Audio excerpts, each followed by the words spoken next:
Dans son lit, affaiblie par la maladie mais toujours vive d'esprit, la millionnaire Sabine réfléchit à son héritage. L'immensité de sa fortune, accumulée au fil de décennies d'investissements astucieux et de négociations impitoyables, est désormais en jeu. Sa plus grande crainte était qu'en l'absence d'un héritier direct, sa richesse soit diluée ou dilapidée par des parents éloignés et des associés cupides. Par un après-midi gris, alors qu'elle regardait la pluie battre doucement contre la fenêtre de sa chambre spacieuse, Sabine a appelé son infirmier, Jules, pour un dialogue décisif. Jules, un jeune homme dévoué et empathique, était devenu non seulement un soignant, mais aussi un auditeur des innombrables histoires de Sabine sur ses jours de gloire et ses stratégies commerciales. « Jules, tu sais que je n'ai pas d'enfant et que mon mari... Eh bien, il a ses propres idées sur ce qu'il faut faire de mon argent quand je ne serai plus là », commence Sabine, mesurant chaque mot avec la précision de quelqu'un qui a négocié des conditions valant des millions. « J'ai besoin de quelqu'un qui respecte vraiment ce que j'ai construit, quelqu'un en qui je puisse avoir confiance. » Jules, surpris par le sérieux du ton de Sabine, se rapproche, signe qu'il est prêt à en entendre plus. « J'aimerais que tu joues le rôle de mon fils, » poursuivit-elle, juste pour un moment, lors d'une réunion cruciale avec ma famille. Il est essentiel qu'il croie que j'ai passé ces années à préparer un successeur qui partage mes valeurs et mes visions. Comprenant l'hésitation de Jules, Sabine s'empresse d'ajouter, « Il ne s'agit pas d'une longue farce, juste d'une journée. Un jour pour que ma vie professionnelle ne soit pas vaine. Pourriez-vous m'aider à le faire ?» Jules, bien qu'initialement choqué par cette demande inhabituelle, se rendit compte de la profondeur de la confiance que Sabine lui accordait. Il connaissait bien les proches de Sabine, dont beaucoup avaient déjà montré peu de respect pour l'œuvre de la vie du millionnaire. « Je le ferai pour toi, Sabine. Tu as toujours été juste avec moi, et je comprends à quel point c'est important pour toi. Nous veillerons à ce que ton héritage soit préservé comme tu le souhaites. » Une fois l'accord scellé, Sabine et Jules passèrent les heures suivantes à discuter des détails de l'histoire de Jules en tant que fils de Sabine à la longue vie, élaborant méticuleusement chaque aspect de son personnage pour s'assurer que la présentation soit impeccable. Sabine, même affaiblie, affiche une énergie renouvelée, portée par l'idée d'avoir enfin trouvé une solution pour protéger tout ce pourquoi elle s'est battue dans sa vie. Le grand jour de la réunion de famille, le manoir de Sabine, habituellement calme, bourdonne de l'arrivée des parents et des avocats. La salle principale, avec ses hautes colonnes et ses tapisseries relatant les succès de la famille, a été méticuleusement préparée pour l'événement. Des fleurs fraîches ornaient chaque coin, et l'arôme du café fraîchement préparé se mêlait au léger parfum de jasmin des jardins. Jules, vêtu d'un élégant costume soigneusement choisi par Sabine, sentait le poids de la responsabilité alors qu'il passait en revue les informations que Sabine lui avait données sur sa vie supposée en tant que fils. Elle l'avait soigneusement instruit sur ses goûts, ses aversions, et surtout sur les détails de son éducation et de ses voyages qui étaient censés avoir formé son caractère et sa vision du monde. « Jules, souviens-toi, tu as fréquenté des écoles en Suisse et tu as passé de nombreux étés en Toscane pour apprendre la viticulture », chuchote Sabine en ajustant le revers de sa veste, « tu aimes particulièrement les chevaux et tu as un œil attentif pour l'art moderne. » Les invités commencent à se rassembler dans le salon, chuchotant entre eux et jetant des regards curieux en direction de Jules. Sabine, appuyée sur sa canne, fait l'introduction. « Chers membres de la famille, comme vous le savez, j'ai toujours été discrète sur ma vie privée. Mais aujourd'hui, il est essentiel que vous rencontriez Jules, mon fils, qui a joué un rôle essentiel dans ma vie ces dernières années. » Les expressions sur les visages des proches vont de la surprise au scepticisme. Un oncle éloigné, toujours le plus direct, interroge Jules. « Alors, Jules, parle-nous de ton expérience en Suisse. Cela a dû être intéressant d'étudier dans un endroit aussi prestigieux, n'est-ce pas ?» Jules, suivant le scénario préparé, a répondu avec assurance, mais avec une légère tension dans la voix. « Oui, ce fut une expérience formatrice. La discipline et la diversité culturelle ont vraiment façonné mon point de vue. Et les étés en Toscane. J'ai appris non seulement à connaître le vin, mais aussi à apprécier chaque moment, chaque détail que la vie nous offre. » Au fur et à mesure que Jules parlait, les regards s'adoucissaient, remplacés par un intérêt prudent. Il commençait à se sentir moins comme un imposteur et plus comme quelqu'un qui pouvait vraiment appartenir à cette famille, du moins à ce moment-là. Sabine l'observe attentivement, ressentant un mélange de soulagement et d'anxiété, sachant que chaque mot de Jules contribue à la sécurité de son héritage. La réunion de famille au manoir de Sabine bat son plein lorsque la porte du salon s'ouvre brusquement. Tous les regards se tournent vers l'homme qui entre. C'est le mari de Sabine, accompagné d'un avocat portant une mallette en cuir. L'air est tendu tandis qu'il traverse le hall jusqu'au centre, où se trouvent Sabine et Jules. « Sabine, je pense qu'il y a certaines choses que nous devons clarifier », dit son mari d'un ton mêlant autorité et un soupçon de dédain.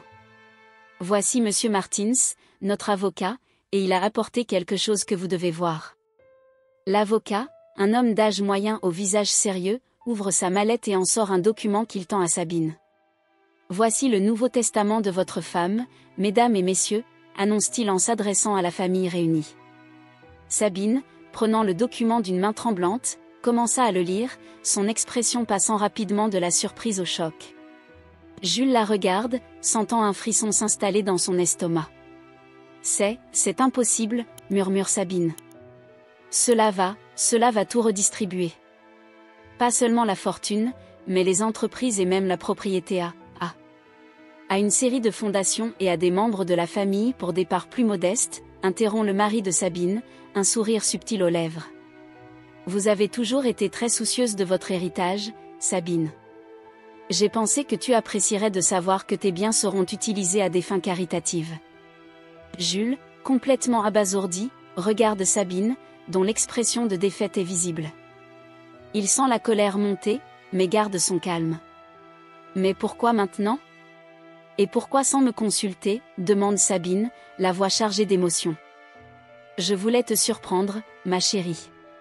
Et, bien sûr, m'assurer que les décisions étaient impartiales et justes, répond son mari, toujours avec ce sourire qui dissimule à peine ses véritables intentions. Jules intervient, essayant de garder le contrôle de la situation. Et quelle est la position de Sabine ? Et la mienne, en supposant que je fasse désormais partie de cette famille ? L'avocat regarde Jules, l'analyse d'un regard pénétrant. Eh bien, officiellement, vous n'êtes pas inclus dans ce document, monsieur Jules. Il semble que l'on n'ait pas eu connaissance de votre existence au moment où ce testament a été rédigé. L'atmosphère dans le salon devient glaciale. La révélation du Nouveau Testament n'a pas seulement surpris Sabine, elle a aussi mis Jules dans une position extrêmement délicate, au centre d'un jeu compliqué de pouvoir et de cupidité qu'il commençait à peine à comprendre.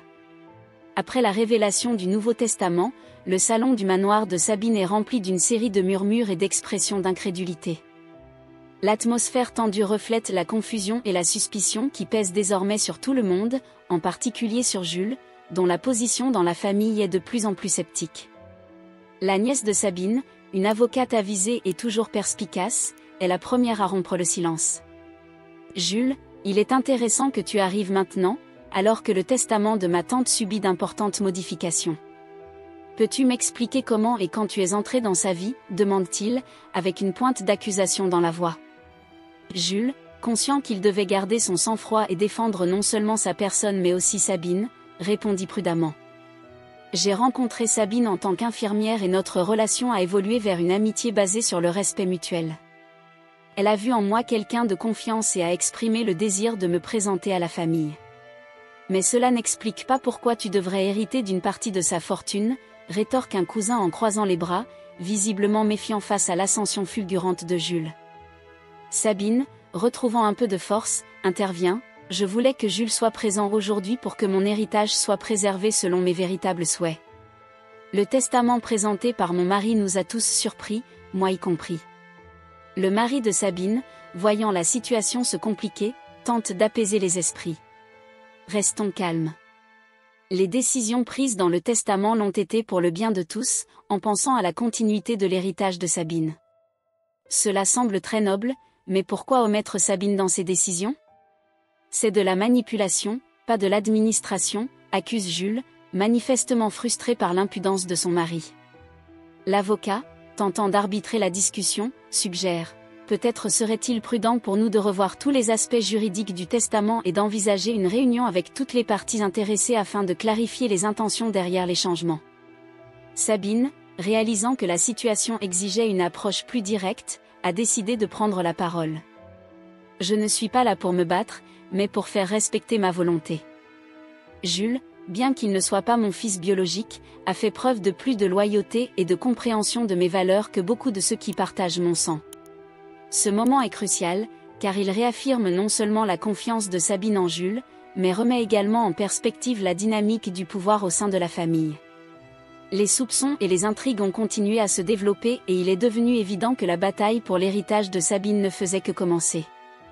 Alors que la tension monte dans la salle, Jules réalise que les prochaines décisions seront cruciales non seulement pour l'avenir de l'héritage de Sabine, mais aussi pour sa propre intégrité et le respect qu'il souhaite conserver. En regardant autour de lui, il vit les visages de chaque membre de la famille, certains montrant une hostilité ouverte, d'autres de la curiosité et quelques-uns une empathie prudente. Sabine, visiblement ébranlée, tenait son bâton d'une main tremblante, mais ses yeux brillaient toujours de détermination. « Je dois vous dire quelque chose d'important », commence Jules, attirant l'attention de tous les participants. « Je suis entré dans cette famille dans des circonstances inhabituelles, oui, et je comprends que vous ayez des doutes. Mais ce qui compte avant tout, c'est de respecter les souhaits de Sabine.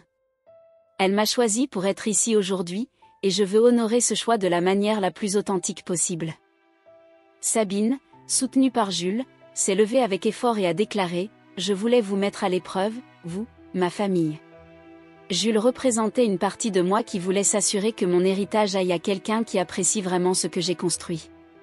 Ce n'était pas seulement un test pour lui, mais pour vous tous. Un silence suit les paroles de Sabine. Le mari, d'abord réticent, prend enfin la parole. « Sabine, je comprends tes raisons. Discutons en plus longuement et assurons-nous que ton testament soit fait équitablement. » Jules, qui ressent un mélange de soulagement et de résignation, sait que sa participation temporaire à la vie de la famille touche à sa fin. « Je serai toujours reconnaissant d'avoir eu l'occasion de participer à ce moment, et je serai là pour aider à résoudre pacifiquement cette situation. » Dans les jours qui ont suivi, de longues discussions et négociations ont eu lieu. L'avocat a travaillé avec Sabine et sa famille pour adapter le testament afin qu'il reflète les véritables intentions de Sabine, en veillant à ce que sa fortune soit utilisée de manière bénéfique, tant pour les organisations caritatives que pour les membres de la famille qui ont fait preuve de fidélité à ses principes. En fin de compte, Jules a quitté le manoir avec une nouvelle vision de la famille, de l'héritage et de l'intégrité. Non seulement il a aidé Sabine à protéger son héritage, mais il a également gagné un immense respect pour son courage et sa clarté de vue.